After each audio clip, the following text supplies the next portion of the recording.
आइए शुरुआत करते हैं खबरों की। कांकेर के भानु प्रतापपुर में हाथियों के आतंक से ग्रामीण काफी परेशान चल रहे हैं। हाथियों का दल लगातार ग्रामीणों के घरों में तोड़फोड़ कर रहा है।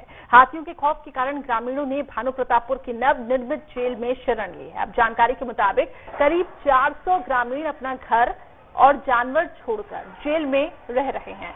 बीते 10 दिनों से इलाके में हाथियों का दल उत्पात मचा रहा है। वन विभाग लगातार हाथियों पर काबू पाने की कोशिश कर रहा है, लेकिन अभी तक कामयाबी नहीं मिल पाई है। और जानकारी के मुताबिक भानु प्रतापपुर में 20 से ज्यादा हाथियों का दल उत्पात मचा रहा है।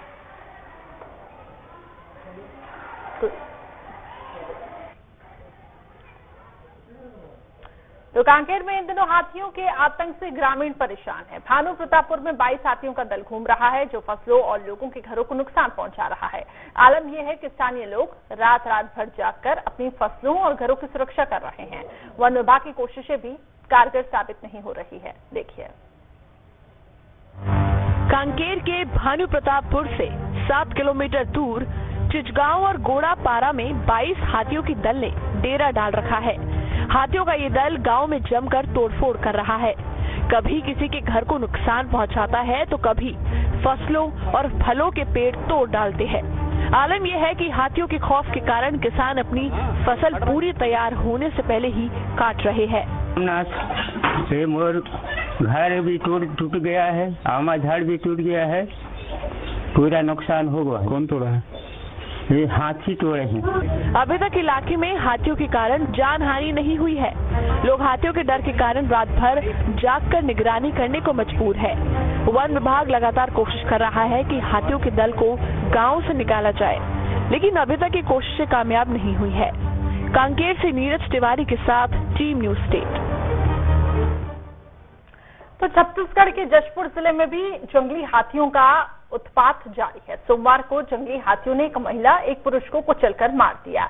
अब इसके साथ ही एक 4 साल की बच्ची भी घायल हो गई है। डीएफओ के मुताबिक तपकारा थाना क्षेत्र के जमुना गांव में ग्रामीण प्रकाश एक्का और दयामणि तिर्की को एक जंगली हाथी ने कुचलकर मार डाला, जब वे जंगल में स्थित अपने खेतों का दौरा कर रहे थे। इसके साथ ही वे जंगल में उपजे महुआ फल इकट्ठा कर रहे थे। इस घटना की सूचना मिलने के बाद वन अमला मौके पर पहुंच गया।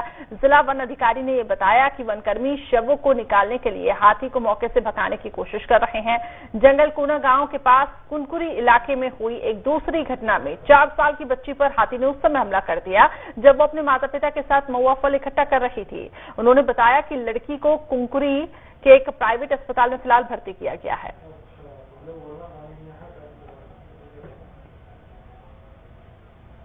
तो हाल के दिनों में हाथियों के उत्पात को लेकर सरकार के मंत्री का आखिर क्या कुछ कहना है, आइए आपको ये भी सुनवाते हैं। हाथियों का लगातार आगमन और विचरण तो चल ही रहा है, लेकिन ये पहली बार बालोद जिले के किनारे से होते हुए कांकेर जिले के उत्तर भानु प्रतापपुर तक पहुंच गए हैं। नुकसान का जो आकलन है ये फॉरेस्ट डिपार्टमेंट करता है।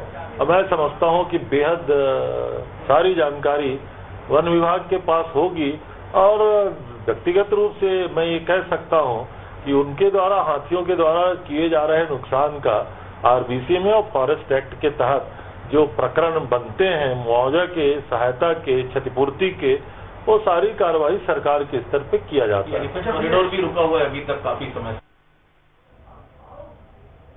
चलिए, आज इसी विषय पे हम चर्चा करेंगे। कुछ खास मेहमान हमारे साथ पैनल में जुड़े हुए हैं, उनका तारुफ आपसे करवाते हैं। अजय दुबे जी जुड़े हुए हैं हमारे साथ, वाइल्ड लाइफ एक्टिविस्ट। बहुत स्वागत है सर आपका। इसके साथ ही हमारे साथ नितिन भंसाली जो कि स्टेट स्पोक पर्सन है कांग्रेस की तरफ से, वो जुड़े हुए हैं। बहुत स्वागत है आपका भी नितिन जी। मेरे सहयोगी आदित्य भी मेरे साथ जुड़े हुए हैं जो कि ग्राउंड रिपोर्ट देंगे। सबसे पहले आदित्य की तरफ रुख करते हैं। आदित्य, जानकारी मिल रही है कि हाथी काफी ज्यादा उत्पात मचा रहे हैं। एक बड़ी समस्या अब खड़ी हो चुकी है सरकार के सामने, नक्सलवाद, लाल आतंक, कई ऐसी जो दूसरी समस्याएं हैं वो तो हैं ही, लेकिन अब हाथियों का जो दल पहुंच रहा है रिहायशी इलाकों में, ये एक बड़ी समस्या है सरकार के लिए, चुनौती भी है। क्या जानकारी है आपके पास? ग्राउंड रिपोर्ट बताएं। विकास बिल्कुल, देखिए सबसे बड़ी बात यही है कि अभी तक जो दिक्कतें होती थी हाथियों को लेकर, ये कोरबा जशपुर का ये पूरा इलाका होता था, सरगुजा का पूरा इलाका होता था। ये पहली बार है कि बालोद के रास्ते, चूंकि वो पूरा उधर महाराष्ट्र से होते हुए बालोद का रास्ता, बालोद से होते हुए फिर भानु प्रतापपुर, इस पूरे इलाके में जो है वो हाथियों की दहशत लगातार जारी है और लोग रात में अपने आप को जेलनुमा एक इमारत में बंद करने को मजबूर हैं कि हाथी कहीं दहशत आ न जाए अंदर और उनके परिवार को न नुकसान पहुंचाए। ये दहशत जो पहले कोरबा, जशपुर और सरगुजा के इलाकों में दिखती थी, अब वो दहशत इस तरफ आ रही है। देखिए, सबसे बड़ा कारण इसका ये है, कोरबा तरफ तो देखिए जो लगातार उत्खनन हो रहा है, लगातार खनन होना, ये उसका बड़ा कारण है। इस तरफ की परिस्थितियां थोड़ी बदल रही हैं, रावघाट परियोजना उधर आ रही, जंगल थोड़े कम होते जा रहे हैं, उसके चलते हाथियों का विचरण जो है वो भानु प्रतापपुर के आसपास और ये पूरा कांकेर बेल्ट में लगातार बना हुआ है। मेरे साथ संसदीय सचिव हैं सरकार के विकास उपाध्याय जी, उनसे भी मैं बातचीत करूंगा, क्योंकि सरकार क्या प्रयास कर रही है इस पर बात करना भी बहुत ज्यादा जरूरी है, क्योंकि लगातार लोगों का नुकसान हो रहा है। बालोद के रास्ते भानु प्रतापपुर और भानु प्रतापपुर के पूरा कांकेर वाला बेल्ट, ये पहले हाथियों से उतना ज्यादा आतंकित नहीं था, अब लगातार वहां के लोग रत जगा कर रहे हैं, फसलों को नुकसान वहां पर हो रहा है। ये हो क्यों रहा है? हाथी और मानव के बीच में द्वंद अचानक इस इलाके में क्यों बढ़ गया? देखिए, सरकार लगातार कैसे उनको रोका जाए उसका प्रयास में लगी, अलग अलग योजना भी उसको लेकर बना रहा है। और जो आपने कहा कि शहर की ओर या अलग अलग जिले की ओर वो हाथी आ रहे हैं, तो उसमें जो फॉरेस्ट मंत्री हैं उनसे भी, उन्होंने भी इसको लेकर बैठक की है। स्वयं मुख्यमंत्री जी का ध्यान इसके तरफ है और मैं समझता हूं कि जल्द ही इसका कोई निराकरण होगा और सबको इससे मुक्ति मिलेगी। उस तरफ तो देखिए कोयले की खदान है, उस तरफ लगातार खनन हो रहा है, सरगुजा कोयला, उस तरफ रायगढ़ की तरफ, कोरबा की तरफ। ये बालोद वाला इलाका, ये पूरा कांकेर वाला इलाका, ये पूरा महफूज था। ये अचानक इस तरफ मूवमेंट बढ़ने का कारण क्या? रावघाट परियोजना है, लगातार जंगल साफ हो रहे हैं, लगातार वहां पर जंगलों को कम किया जा रहा है, इसलिए हाथी शहर की तरफ बढ़ रहे हैं। देखिए, ऐसी कोई बात नहीं है, लेकिन मैं समझता हूँ भाई जानवर है, हाथी है, और जानवर अपने किस परिस्थितियों में वहां से निकलकर इस तरफ आ रहा है वो तो उसकी जांच करने की बात है। और लेकिन सरकार को मदद कैसे लोगों को हो सके, कैसे लोगों की जान बचाया जा सके, कैसे फसलों को नुकसान मत हो, इस पर बात होना चाहिए। और इस पे हमारे मंत्री भी बात कर रहे हैं। मैं समझता हूं कि अधिकारियों के साथ बैठकर लगातार बैठकें भी चल रही है और इसका निराकरण निकलेगा। देखिए, एक चीज आपको मैं बताना चाहूंगा, ये पूरा नया बेल्ट है। बालोद में हाथियों का आतंक इसके पहले मैंने कभी नहीं सुना।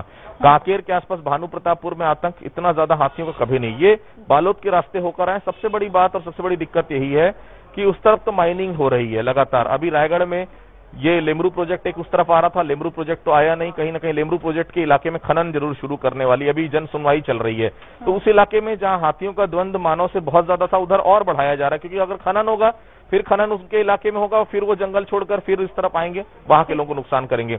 लेकिन ये वाला जो बेल्ट है बालोद और कांकेर वाला, ये ज्यादा नुकसानदेह इसलिए क्योंकि इधर के लोग बहुत ज्यादा हाथियों से दो चार हुए नहीं। उधर के लोगों को तो चलो आदत पड़ गई, उनको मालूम है कैसे निपटना है, लेकिन इस तरफ के लोगों को नुकसान हो रहा है और रत जगह करने को लोग मजबूर हो रहे हैं। ठीक है, आप बने रहे हमारे साथ। हम रुक करते हैं अजय दुबे जी का। अजय जी, आखिर क्या वजह है कि अब हाथी अब रिहायशी इलाके की तरफ आ रहे हैं?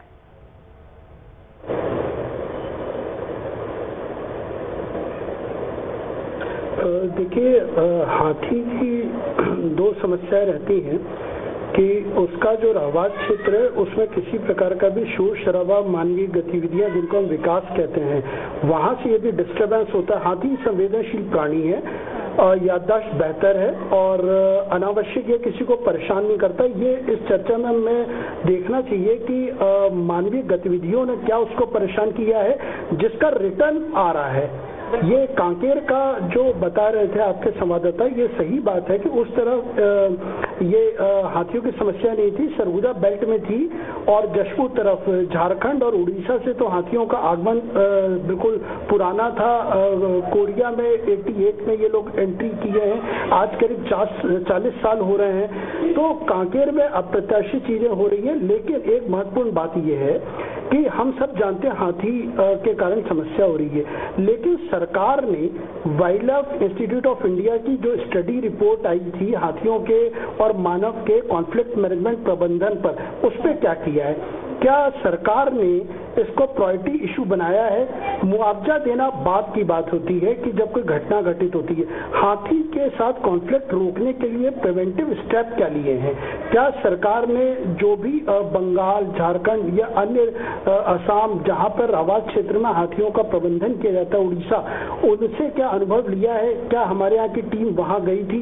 दूसरी महत्वपूर्ण बात है कि मैन पावर, आप करोड़ों रुपए, आप एलिफेंट रेस्क्यू सेंटर भी बना रहे हैं, आप एलिफेंट रिजर्व लेम्बरू में बना रहे हैं, लेकिन आपका मैन पावर कितना है? कागजों पे तो हमें बहुत अच्छा लग रहा है। मुझे लग रहा है कि सरकार इस बात को नजरअंदाज कर रही थी कि जून 2020 में कांकेर में हाथी आए थे और धमतरी में आए थे।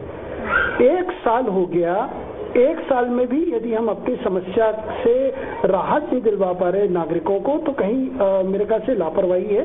और बंद कमरों में बैठकों से हाथी का प्रबंधन नहीं होता है, फील्ड पे उतरना पड़ेगा। फॉरेस्ट की टीम, सीनियर अधिकारी उतरे, उन पे जो भी स्टडी हुई है, आपके पास स्टडी खूब हो चुकी है, अब अमल पे लाएं, मैन पावर डिप्लॉय करें, बजट तो जारी करें।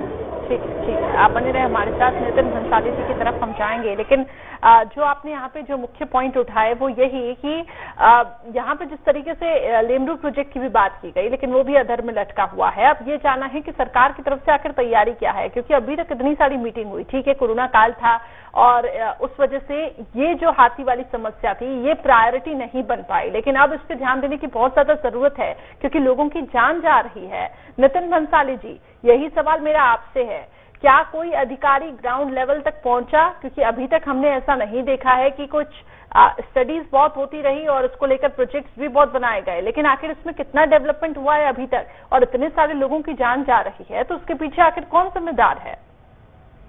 देखिए करिश्मा, मैं आपको बता दूं, ये समस्या कोई आज की उत्पन्न की हुई नहीं है। हमारी सरकार बने 2.5 साल हुआ है। 2.5 साल में हमने हर उन समस्याओं के समाधान की ओर कदम उठाया है और हर उन समस्याओं के समाधान के विषय पर भी बात कर रहे हैं। लोगों की जाने जा रही है, फसलें चौपट हो गई, सरकार को हर चीज की चिंता है और सरकार उस और काम भी कर रही है। मैं आपको बता दूं, राज्य सरकार ने mobile app best alert system develop किया है, जो कि 12 जगहों पर लग चुका है। इससे ये होता है कि हाथी जब किसी गांव में या किसी इलाके में घुसते हैं तो 2 किलोमीटर पहले ही हूटर बजता है। तो हूटर बजने से ये होता है कि वन विभाग और स्थानीय प्रशासकीय विभाग जब अलर्ट होता है और गाँवों के लोगों को सुरक्षित स्थान पर ले जाना और किस तरीके से उन हाथियों को रोकना, इस विषय पर काम किया जाता है। जिस प्रकार इन 15 सालों में मैं कहूँ जल, जंगल और जमीन का दोहन किया गया है, अनगिनत माइनिंग लीज बांटी गई है, इस वजह से हाथियों को मैं आपको बता दूं फूड रिक्वायरमेंट बहुत ज्यादा होती है। जब उनको खाना और पानी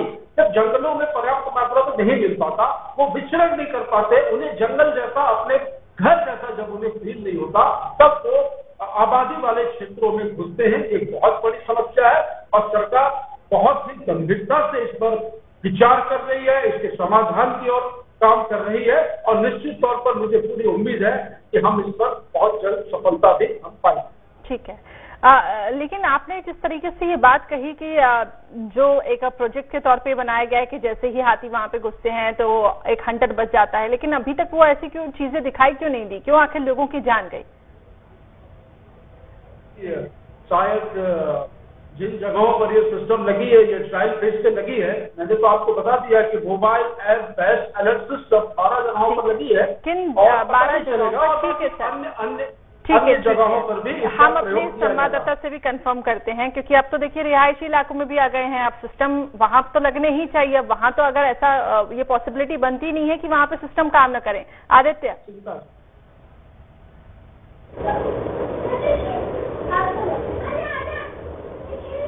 देखिए सबसे बड़ी बात है, आरोप प्रत्यारोप अपनी जगह है। कांग्रेस की अब सरकार है, कांग्रेस की सरकार को भी इस विषय पर ध्यान देने की जरूरत है, क्योंकि लेमरू प्रोजेक्ट अभी तक शुरू नहीं हो पाया है।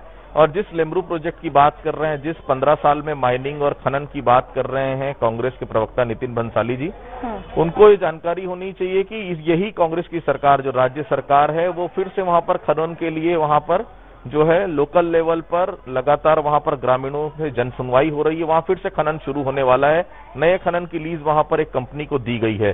तो देखिए सरकारें वही रहती है, भारतीय जनता पार्टी कांग्रेस के ऊपर आरोप लगाए, कांग्रेस भारतीय जनता पार्टी के ऊपर आरोप लगाए।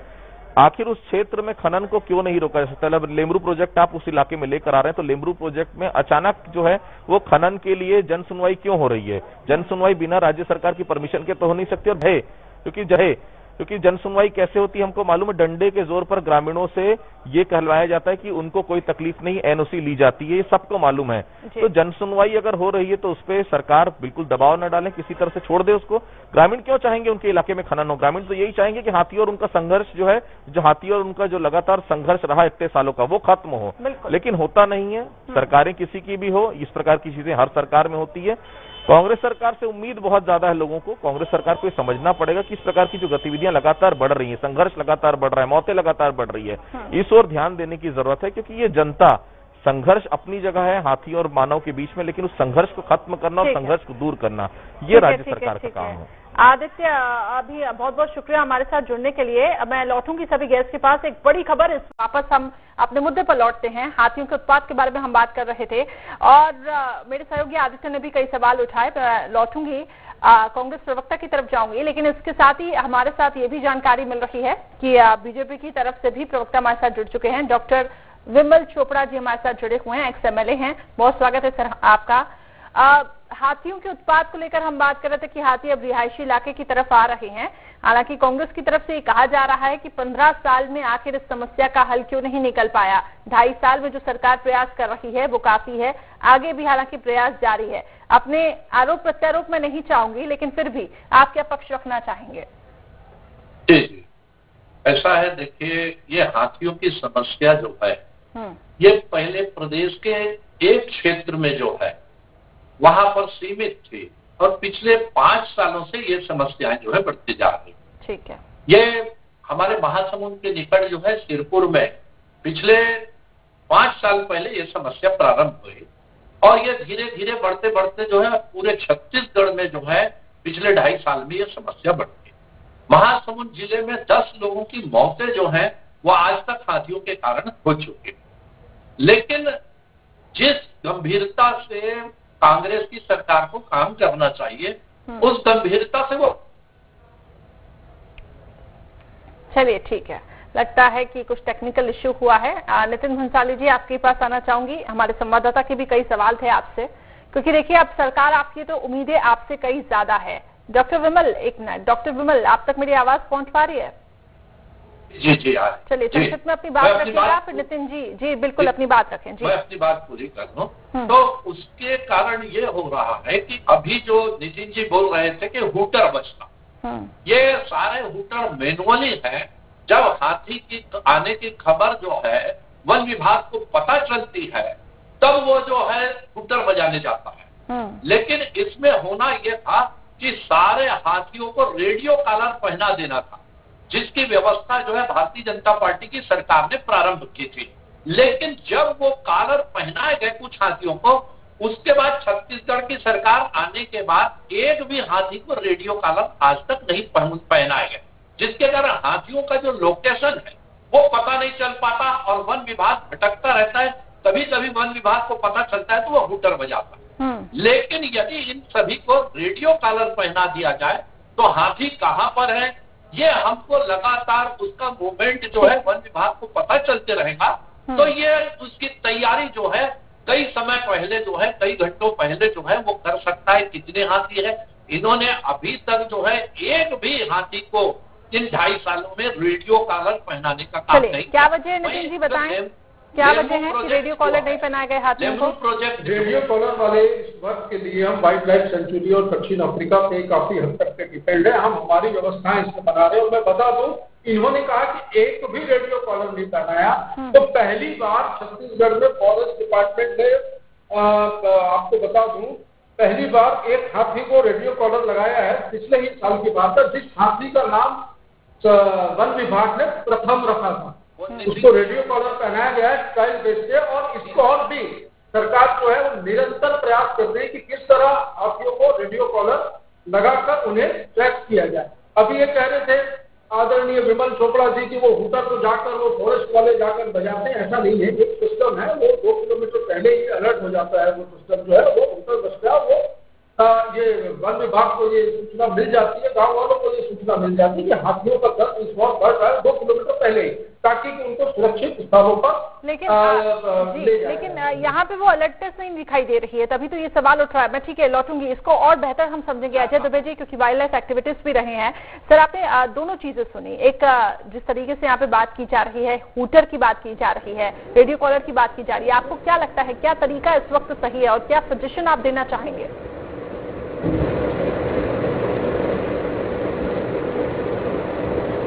देखिए, निश्चित तौर पर जो रेडियो कॉलर की जो इस समय बढ़िया मॉडल आया है, सैटेलाइट रेडियो कॉलर, ये उत्तराखंड सरकार उपयोग कर रही है और वाइल्ड लाइफ इंस्टीट्यूट ऑफ का इंडिया का पायलट प्रोजेक्ट भी है। तो निश्चित तौर पर जो हूटर बजता है ऐप है, लेकिन ये तब होता है जब हाथी आ जाता है, तो आप इसको आप बता देते हैं कि हाथी आ गया है। मेरा कहना है कि रेडियो कॉलर वाकई बहुत बड़ी जरूरत है, क्योंकि प्रिवेंटिव मेजर वो होता है कि जहां ना हाथी को दिक्कत हो और न इंसान को हो, दोनों को आप दूर रखें। आपका प्रबंधन केवल रेडियो कॉलर या अलार्म पे नहीं रहता है, आपको उसके इलाके में उसकी जो फुट साइकिल है, जो उसकी जरूरत है, उसको जो एकांत चाहिए, ये दीर्घकालीन प्रक्रिया होती है, जिसमें wild life institute of India ने सालों पहले और अभी भी ताजा अभी कई पेज की रिपोर्ट दी है। मैं केवल सिंगल लाइन मैं आपके संवाददाता जी से अनुरोध करूंगा कि वो कांग्रेस के प्रवक्ता जी से पूछें। सिंगल लाइन क्वेश्चन है कि क्या wild life institute of India की जो रिपोर्ट्स हैं हाथियों के प्रबंधन की, उस पर सरकार ने कितनी प्रोग्रेस करी है, कितनी कार्रवाई करी है? क्या उसने इस समस्या को, मतलब इसको राजनीतिक नजरिए से ना देखा जाए, इसको केवल ठीक है बताएं नितिन।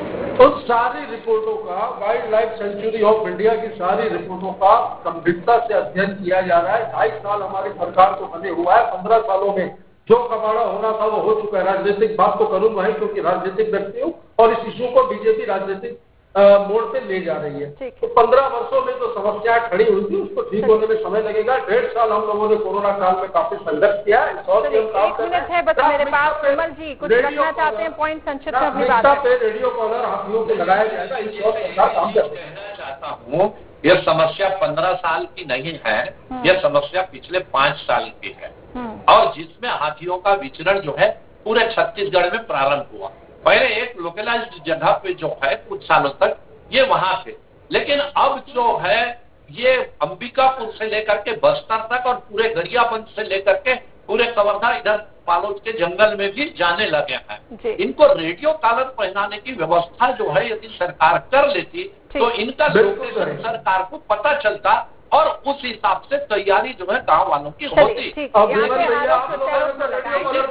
लेकिन ये समस्या बहुत गंभीर होती जा रही है और इस पे ध्यान देने की अब बहुत ज्यादा जरूरत है। मैं आप दोनों से रिक्वेस्ट करूंगी कि इस समस्या पर बिल्कुल गंभीरता के साथ ध्यान दें कि किसने क्या शासनकाल में कितना काम किया, इस पे न जाएं अभी, क्योंकि आपकी सरकार है, कांग्रेस की सरकार, इसलिए सवाल आपसे हो रहे हैं और आपसे उम्मीदें हैं जनता को काफी ज्यादा। बहुत बहुत शुक्रिया आप तीनों मेहमानों का हमारे साथ जुड़ने के लिए।